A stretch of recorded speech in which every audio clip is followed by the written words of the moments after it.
Deputy commissioner captain retired Muhammad Waseem, district police officer Suhaib Ashraf کی زیر صدارت کرسمس کی تقریبات کے انتظامات کے حوالے سے اجلاس منعقد ہوا۔ اجلاس میں A D C headquarter Majid bin Ahmad, A D C G Rana Muhammad Abu Bakr, M D واسا ابو بکر عمر اور دیگر سیکیورٹی انتظامی افسران نے شرکت کی۔ ضلع بھر سے مسیحی اکابرین بھی اجلاس میں شریک ہوئے۔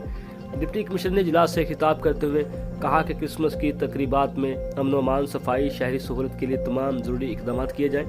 تمام متعلقہ محکموں کو ہدایت جاری کی کہ گرجا گھروں تقریبات کے انعقاد کے مقامات پر security, traffic control, emergency services کی دستیابی یقینی بنائی جائے۔ ڈی پی او نے کہا کہ کرسمس کی تقریبات میں مکمل سیکیورٹی فراہم کری گئی۔ کسی بھی ناخوشگوار واقعے کی روک تھام کے لیے تمام پولیس افسران اور اہلکار مکمل تیار رہیں۔ کرسمس کی تقریبات میں سرکاری افسران بھی شریک ہوں گے تاکہ انتظامات کی نگرانی اور شرکا کی رہنمائی کی جا سکے۔